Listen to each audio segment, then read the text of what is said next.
welcome everybody to this unique, I'll call it a very special town hall from out of the country. Number 95. It's Wednesday. That's good to know. Days kind of blurred together when you're 7 hours off your normal time. So we'll move to the next slide. Usually, folks we have here are Mike and I. I think Mike's out today, and I know Glenn, who's kind of our honorary third person on this show, he is out of the country too. So I'm John Best, CEO, co-founder of Best Innovation Group, and when Mike's here, he is our co-host, and he is the creator and host of CU Broadcast. Let's move on to the next slide. Like I said, I don't think Glenn's going to be here, but if he is, that would be cool because we'd be coming to you from all over the world, really. Let's see who else we got. Special thanks to today's sponsors, CUNA, the only national association that advocates for the entire credit union movement. They're your strongest advocate. They promote, support, protect, unify, and advance the credit union movement. You can visit them at www.cuna.org. Correlation, you know what? It's your future. Keystone's the only dedicated credit union core solution that offers next generation technology backed by years, literally eons of industry experience and unparalleled client focus.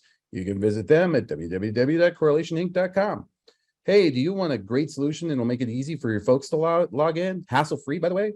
Guess what? You could use MemberPass to quickly and easily identify your members without having to give them 50 questions. CU Broadcast. That is Mike's just eternally great show. You can go to cubroadcast.com. There are new shows, sometimes 2 and 3 a day, on many topics, talking to the movers and the shakers of the credit union industry, people who are making it happen, but also just deep dives into interesting topics and, more importantly, relevant topics for our industry. And finally, come out to Best Innovation Group, where you can find the recordings of these town halls. You can also find our API services. We do work for the folks that build a lot of home banking, Q2, Alchemy. We also do a lot of development in other ways. And finally, you can talk about our Innovation Club, which I'll look actually going to log into that site to show you a video there in just a bit. So let's get on with it. Next slide. So for those of you who have not signed up, there's still time. We're just about to put out the CU Crypto Report. Come on out to www.cu.crypto.report. And what we've done is we've collected information on a whole lot of credit unions, and we've sort of compared them to make inferences, to understand kind of what's going on out there. And I'm going to talk a bit about crypto in this particular meeting as well. And so, you know, if you can go out and sign up, it's completely free, and we will help you pull the report if you don't know how to get the information.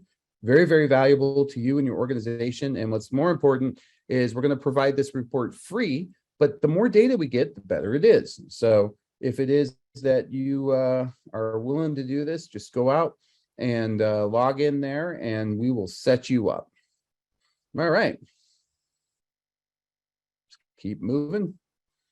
Well, I guess that's the end of the slide. So yeah, I'll talk a little bit about where I am. So I am at the future, let me see what they call it. I've seen the logo all day long. You'd think I remember.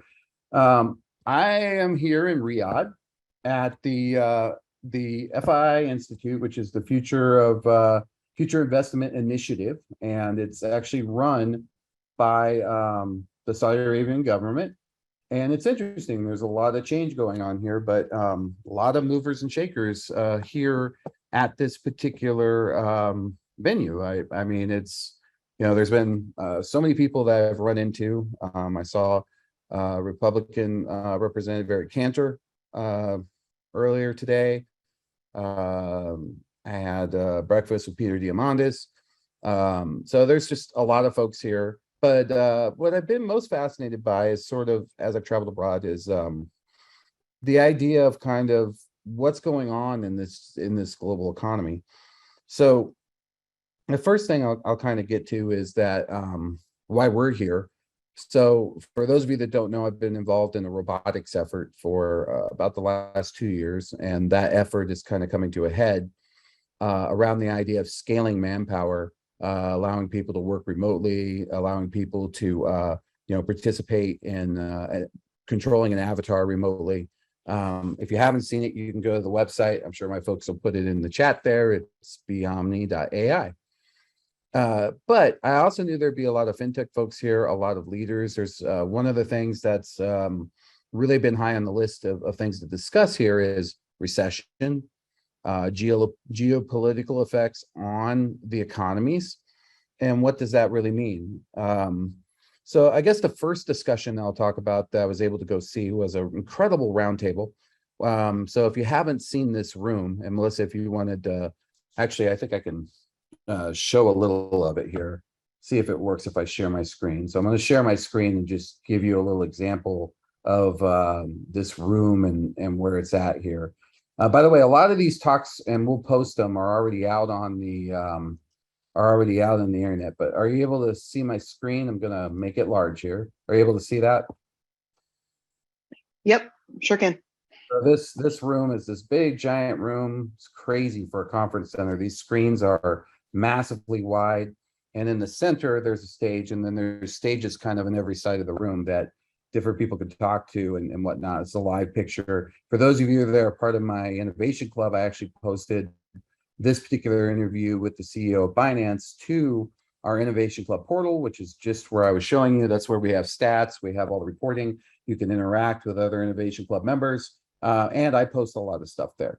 So what did they talk about? So you've got these just incredible roundtable of leaders. You've got David Solomon, Jamie Dimon, a massive amount of folks there. And it was interesting. So they asked Jamie Dimon if he saw a recession coming.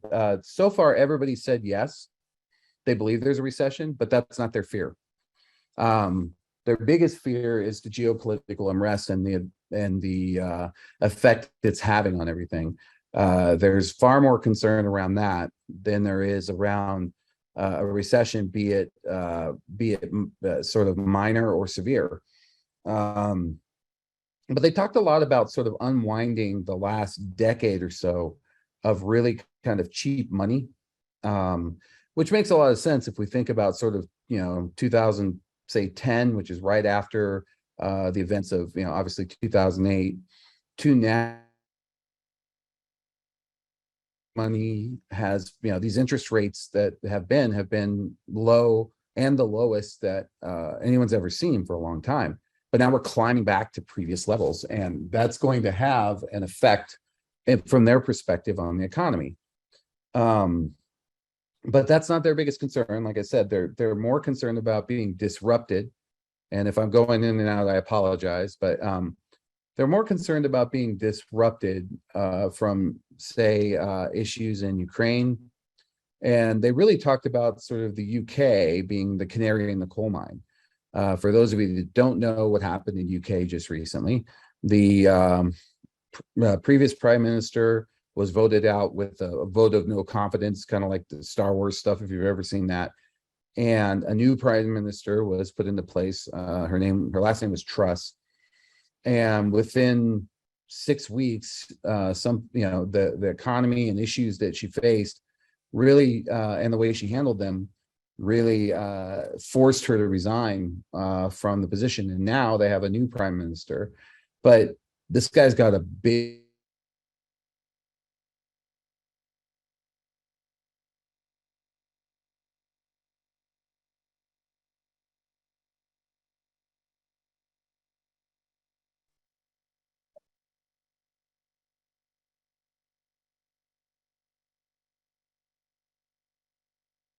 Looks like we've lost John here.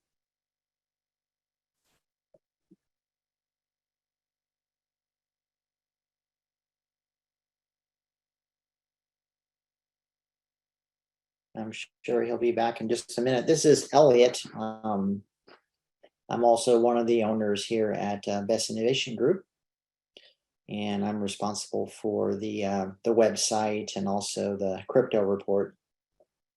We've been working on that for a good part of a year now. We've had a lot of great contributors to the report, and we've actually have it completely written and ready to go. So probably another week or two, we'll actually be disseminating it out to you guys. So if you haven't signed up for the crypto report, be sure to go onto the cucrypto.report site and go ahead and sign up so we know that you're interested, and we'll send you the report that we did this past year. And we're going to start collecting new data for the upcoming year.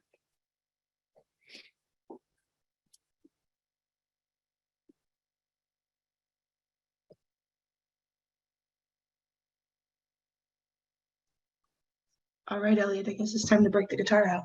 I know. All right. So in an effort to maintain my connection, I'm going to leave my video off. There's not a lot to see anyways. I was hoping that you guys could see the skyline, but I'll send you a couple of pictures. There's crazy stuff going on. They're in the middle of something called seasons. So I apologize for that interruption. Can you hear me okay, Elliot? Yep, we can hear you. I can. Yeah. I was getting ready to break out the guitar, John. So Saved by the bell. Yeah, that's our backup plan is Elliot will entertain you with, he's an incredible musician who can entertain you for days. I think I was talking about the geopolitical unrest, particularly in the idea that, so many major governments are being disrupted, including the UK. And there are those that feel that that's sort of a harbinger of what's to come for the US.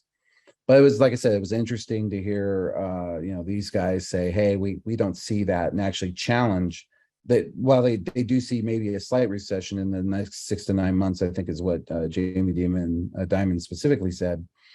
Again, they're way more concerned, maybe even more concerned than I had. The sense I got from seeing them in person was like the whole Ukraine-Russia thing is much more scary than maybe I should be more concerned about that. So that was fascinating to hear. And, what does that mean globally for us and the pressure it's putting into China? And then they brought up what's going on in China.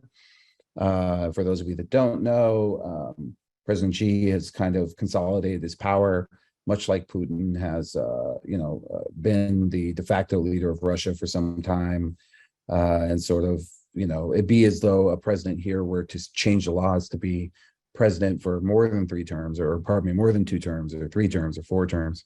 Something similar just happened, I believe, in China, which, kind of brings to bear the continued issue around the relationship from the US and their support of Russia and our support of Ukraine. What does this mean to us? Well, China is really kind of we've already seen what can happen when we had the supply chain issues and folks couldn't get things in the US. We're very dependent upon that for a lot of manufacturing, although they're trying hard to move some of that into the right place. But that could also drive the cost of goods and services up, which again would mean less purchases. From our perspective, you could expect to see people sort of sitting on their money, which could reduce your interchange. It could also cost a lot more from the perspective of people kind of stashing money into deposits at the credit union from a rate perspective, and then not taking out loans, or worse yet, not having the assets to take out loans, right? It's one thing to sort of back off the loans. It's another thing to not be able to get the car or the home or some of those things that are those bigger purchases that we depend on, not to mention the lack of spending in a credit card or travel, which is another big deal. Italy just had a big change towards a much more nationalist piece as well. So, the local travel might be more interesting. One thing that, I don't know, just kind of stuck out in my head, and Glenn and I were talking about this on the podcast, was if people can't travel abroad, it seems like people are really kind of investing in RVs and those kind of recreational vehicles to see the country, to see the United States, which used to be kind of how we did things. So maybe there's some RV loans to be had, or other types of loans like that, maybe rentals or maybe even rental homes, rental properties. So that could be something that could offset this. So that was the first thing that kind of stuck out. It was a very big meeting. It made CNN. You can find the speech and the talk I had. I'm sure my team can just do a quick lookup of Jamie Dimon and FII and pop that in the chat. But I highly recommend you give that a watch. It's not often you get all those folks kind of on the same bell, but it's also not often that you hear, which by the way, the country I'm in is one of the mass producers of oil, as we're all aware, which is yet another thing that affects our recession in terms of gas and what can happen there. And they recently voted to bring that down, the production of that.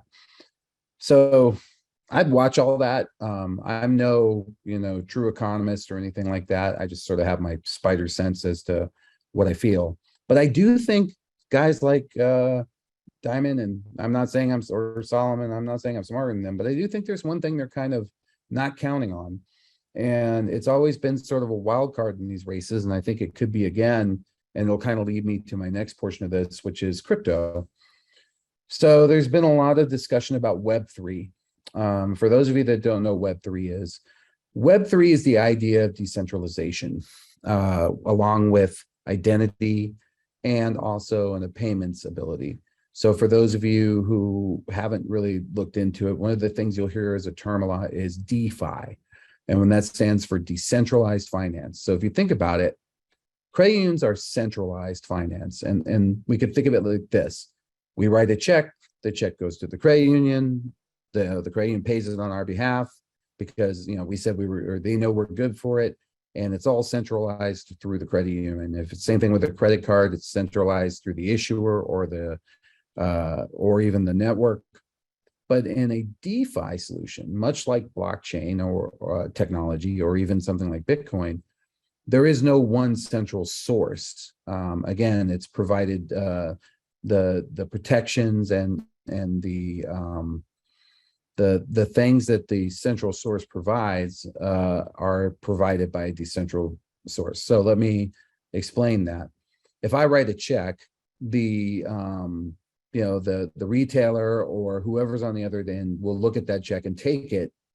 And the reason they'll take it is because they know that the bank or the credit union is on the hook on behalf of that they feel like, okay, I should be able to take this. Now, people don't like checks in particular because unlike a credit card, it doesn't automatically go check to see if you have that money in your balance. That's why no one writes checks anymore. But there, we'll take the issue of a credit card. There are rules and regulations. The credit union will stand in. The credit card issuer will, the credit card network will stand in. They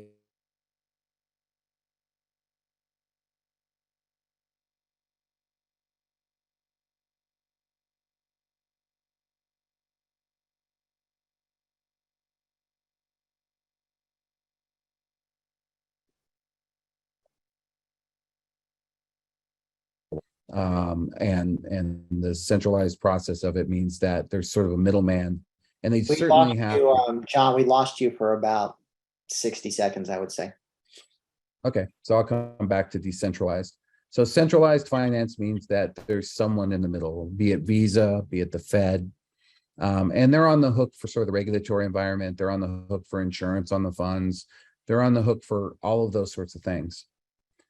Decentralized relies on an algorithm that is spread across hundreds and hundreds of computers. And the decentralized process of it means that you can still do the same services, but the retailer is counting on the algorithm to provide the rules. And those algorithms are often referred to as smart contracts. And they're also counting on the idea that because it's a decentralized network, that the network itself will operate it won't have a choice but to operate within the rules of this algorithm or this smart contract. So there's a lot of talk about that, and it's fascinating to me because one of the interesting sessions I attended was the CEO of Binance. And he said a few things that I thought were interesting, and they kind of rang true for me. There was a time when, and Elliot, you were around for this, when you and I a little story here. So Elliot and I and Ed, who's not on this call, when we were in our what 20s, Elliot? It's like 1992, maybe somewhere Yeah, in something there. We saw the internet coming, and the three of us went to the bookstore and we bought the only internet book we could find, which was only one in there. And we put a server up in 1992. We actually had a web server on the beginnings of the internet around that time. And I can remember when we would have to explain to people what a browser was. We would have to explain to people what, your IP address is. But now, that's all part of the lexicon. And I would say that Gary Coates, who's on this call, went through the same thing for internet home banking. Am I wrong, Gary? Nope. Hey, John. yeah. Yeah. I remember being in Ted's office and him showing me the internet and saying that this is the future. I vividly remember that meeting. Yeah. And so the first thing you have to do whenever you try to sell this is explain what the internet is, right? Right. And that was and home first- banking. That we were involved in home Yeah. banking, the first versions of home banking. Right. Yeah, so you had to sort of explain what that was. You started with, let me explain to you what the internet is. Then let me explain to you this sort of complex protocol called TCP/IP. And, because inevitably the bank or the customer wants to not only know sort of the magic of the process, but there are security folks that need to understand the underlying principles of the platform. Mhm. So with that in mind, we had the same thing. And so what the CEO of Binance said was, soon we won't talk about crypto, and we won't talk about Web3, and we won't talk about consensus. And those are all be sort of words of the past. They will be sort of foregone conclusions. And what we'll talk about more is the websites themselves and the apps. I saw a great interview with Jeff Bezos, and he said, they asked him, did you envision what Amazon would become when you started it? And he said, no, I didn't. I just knew that, there was an opportunity in this space. I intuitively knew that this could be disruptive. And I think that's sort of what people are relying on now from the crypto space, where I think it has an intersection with what's going on in geopolitics, what's going on with recession and whatnot, is if you're worried about sort of geopolitics affecting finances, then, most crypto is sort of the only answer to that. It was originally developed to be out of the hands of government, to be put into the hands of sort of the people, or at least into the hands of in the hands of folks who were operating independently of a government platform, so that governments who maybe had a hand in the banking system and would perhaps take money out of people's accounts and those sorts of things would not be able to do that. That's something that didn't exist in my mind in the last few go-arounds of this. And as I watch these organizations like Binance, I think of Binance kind of like or any of these kind of like where Amazon was when they just sold books. And I can remember people saying, who's going to buy a book that you got to read on your computer? I want a book in my hand, and then when he said, oh yeah, we'll ship them to you. Well, when will those come and how will we ever get them? And now you can't, even out here, you can't throw a rock out here without hitting the Amazon truck. Whoever thought that they'd actually get bigger than UPS and would, drive their own trucks and build their own delivery system.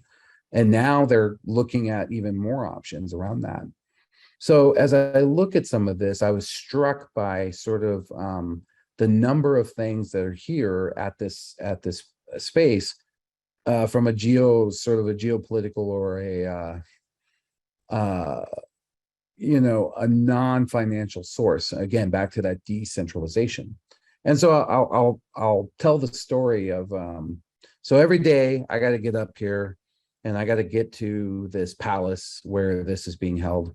And it's a lot of security, as you might imagine, with congressmen and other folks running around, an amazing amount of security. Like I can't even put words into it. And every day I've made friends that we because this process, we were invited here by the FI Institute, which is an extension of the Ministry of Innovation or whatever here. We get this government cab, and there's a driver. His name's Tony. He is from Uganda. And I asked Tony, I said, well, so Tony, do you have a family? He says, yeah, I have and I love his accent. He's such a nice guy. But he says, yeah, I've got, a wife and a child back home. But in Uganda, I cannot, get a job like this. And here, I can be here for 10 months and I can make more than I would make in 3 years in Uganda. And so I said, oh, well, so I assume you send money back to your family. And he said, I mean, for him, that was a dumb question on my part, from his perspective. And so I asked him, I said, well, how do you send it and how does that work? And he also explained a few other things that I thought were interesting about the banking system. But he sends it via Western Union. So if he sends home, he tries to send home $300-400, they're going to chew up 20-25 of that, which he doesn't see as a big problem. But when you point out that it's 10-15% of what he has, and then you point out, could you use something else? Now, their country actually uses M-Pesa. M-Pesa was actually developed by a telecom in was it Ghana? No, it was Kenya. Was developed by a broadband telecom company and it's basically a digital currency that runs on the phone. So I said, well, could you maybe send it that way? He said, no. And it's because he gets paid by the government into the bank, and they know how much they know how much he's supposed to have. And if you put in more, or you try to send home more, or you do something, then they're going to want to know, hey, where did that come from? Which I thought was pretty interesting, because you get an accounting of everything you spent against sort of what you made.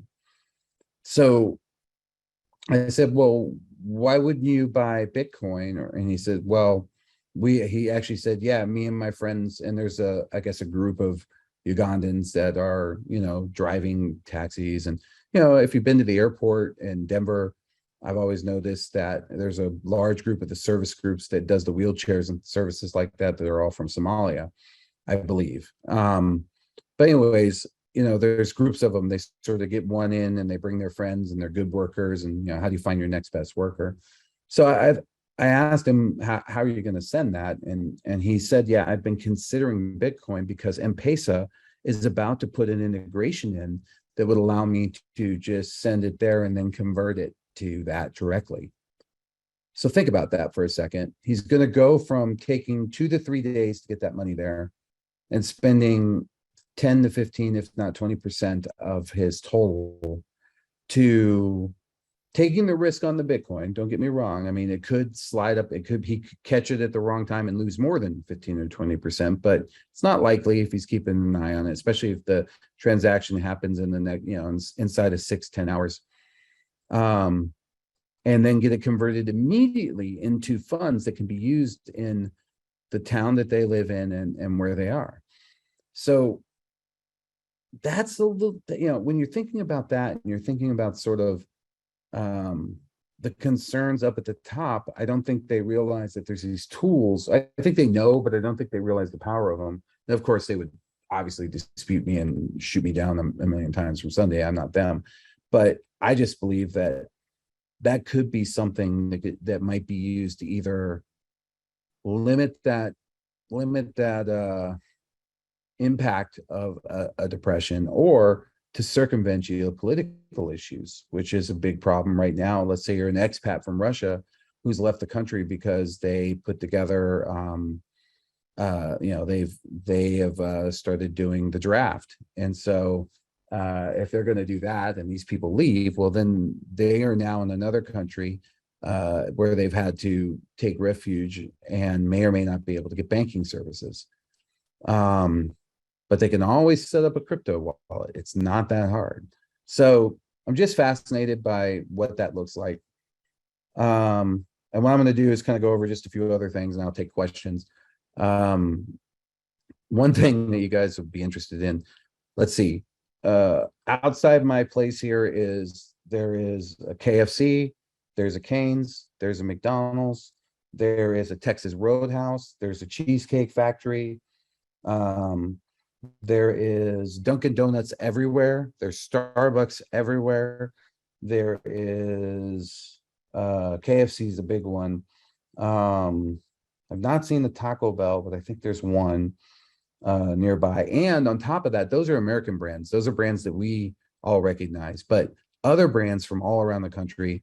There's an IKEA, a huge one just down the way. And everything is in both Arabic and English here in Riyadh, which I found fascinating. I've also found fascinating the process for owning a car and how that works and how they register it. They've built the whole city, so there are very few stoplights. It's all kind of one big roundaround, which makes for interesting driving. And I would like to challenge Elon Musk to build a self-driving car for this place, because I would not ride in it. You got to have a Tony, my driver, if you want to survive. Because people just, lanes are a suggestion that we take kind of, especially when you're trying to cross 3 lanes of traffic to get you're off on a roundabout. The malls have brands, all the brands in them, the Nikes, the ones you expect. There was American Eagle, and I didn't quite expect that. So I was surprised, and it's not like I'm in an American part of the town. It's just the whole city of Riyadh. Now, I don't know what's outside this city in that regard, but it's pretty clear that this place is changing very quickly. And definitely along those lines of in that, coming to that space. They also have their own form of sort of Uber Eats and Uber called Careem, which is very, very popular here and is definitely also a banking product, which I thought was fascinating. So you can send money via it. You can pay for a ride for someone else. You can say, hey, I'll pay for you to meet me at the Riyadh Mall. Let's, just head down there, and you can do that through the app, which I thought was interesting.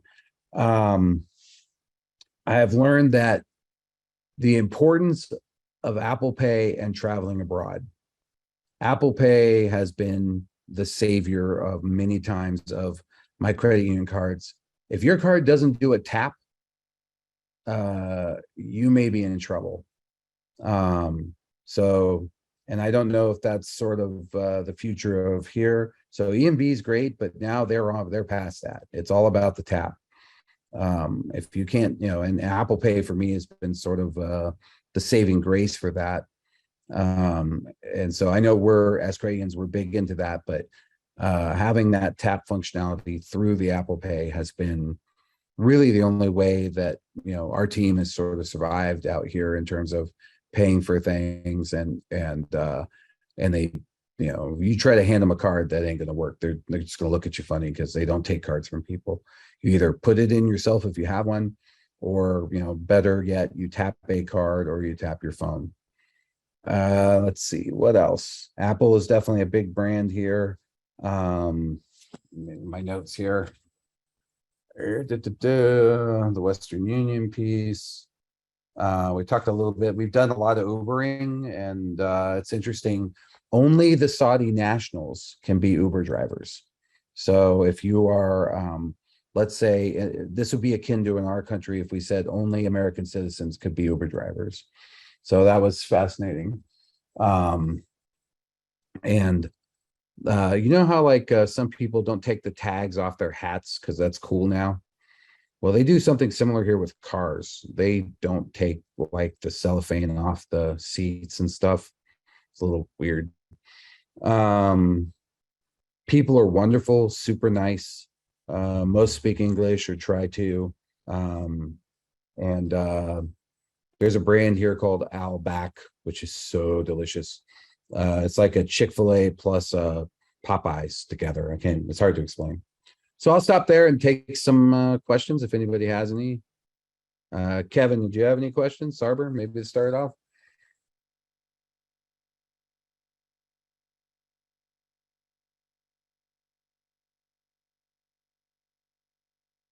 Or did I lose everybody and nobody can hear me? No, we're here. I can hear you. Are the Uber drivers there employees of Uber? Or are they self-employed like most states here? They're self-employed. They're self-employed, but there's a special deal with Uber and the government on how that works because up until recently, I guess many Saudi nationals were paid by the country. And so, but MBS, the prince, I believe, the incoming, who is already sort of in charge, is changing that. So there's a little bit of work to be done, but it can only be Saudi nationals, and it looks like they're sort of in business for themselves, from what I can tell. Great question. Looks like it might be a little cheaper there to Uber too. When I first saw the receipts coming through, I was a little panicked until I looked up the exchange rate. Yeah, they're not horrible. No, not bad at all. I have learned that tipping big is a very important thing here. Anything less than like whatever the highest is basically an insult. What else?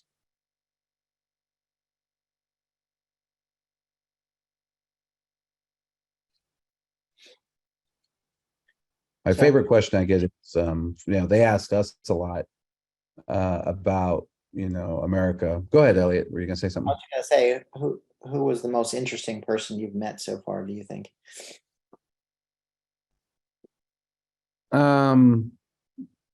Most interesting person I've met was Elaine Mimi, who is working on a global sort of vaccination blockchain network.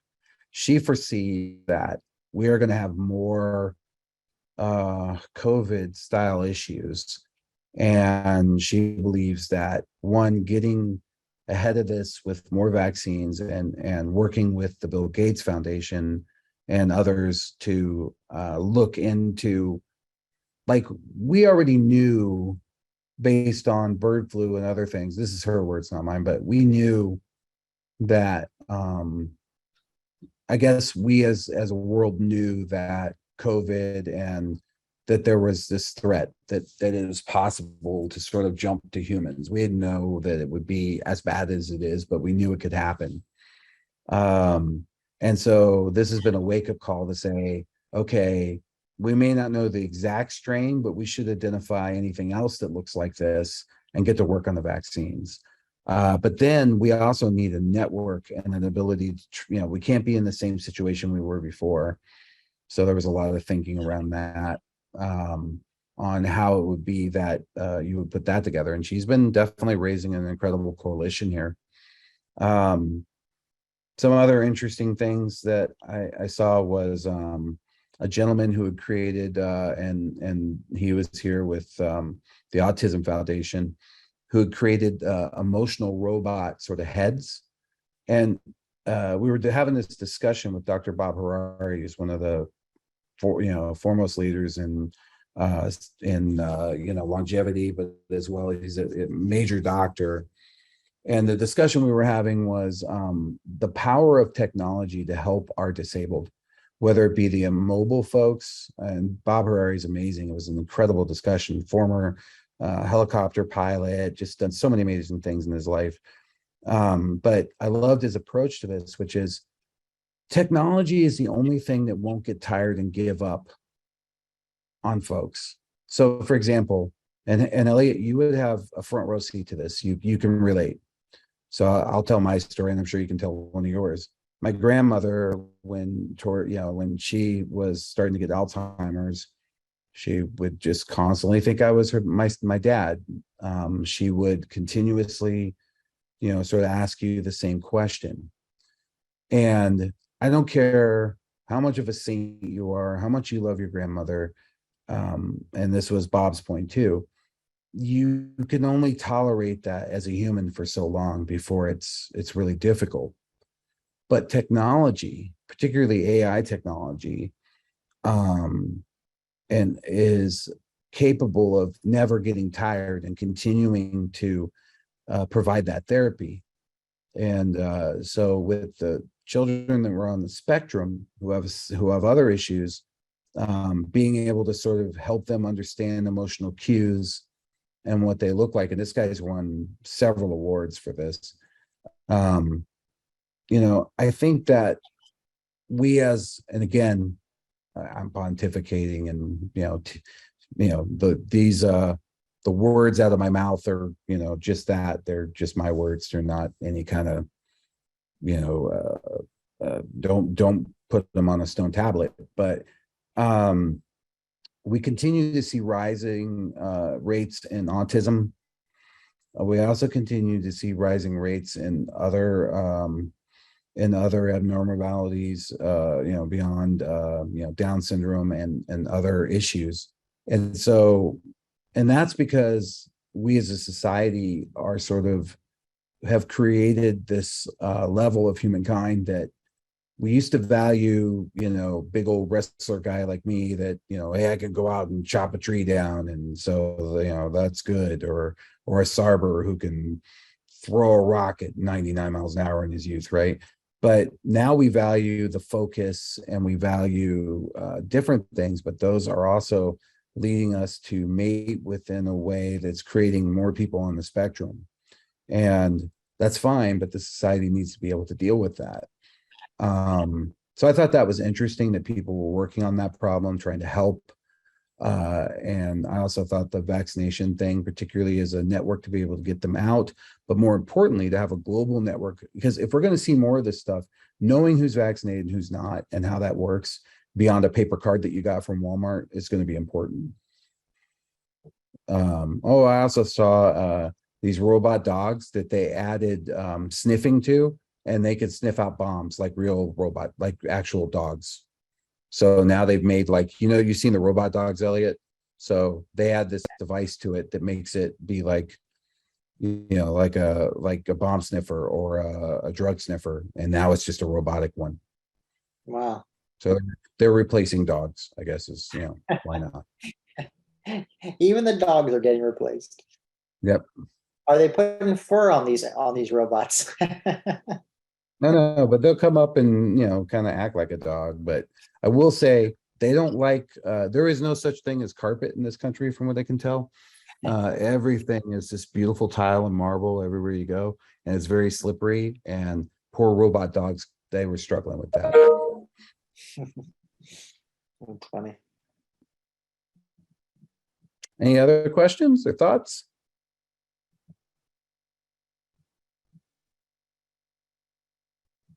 All right, well, I'll probably do a fuller report on this, so you'll find it out there, but it's late here, but I did want to do something from here. I've been trying to take notes. I really think that we got to get outside of our four walls as financial folks to really understand what's going on. We're increasingly connected to this global community, and the more we understand what's happening, the more we can get our finger on that pulse, because I really do believe it's a ripple effect all the way back to our members. And we learned that. We learned that during the pandemic. We learned that during the supply chain.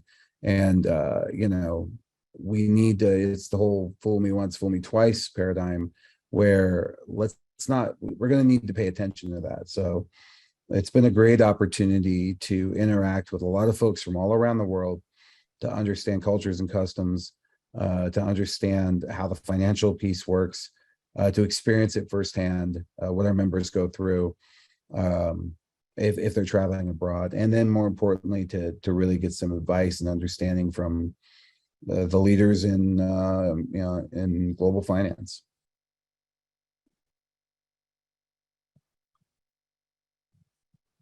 All right. Well, we'll end a little early, and do appreciate everyone that joined. And if you have questions, you can always email me, jb@big-cu.com. And Gary, I'm looking forward to seeing you in person when I get back. Head out to Wana and do some fixing up. So, all right. Sounds good. Travel safe. Yeah, it's a long flight back. I will say Lufthansa is a great airline. So I'll just, everybody can mark that one down. All right, folks. Thanks again. All right. Thanks so much, John.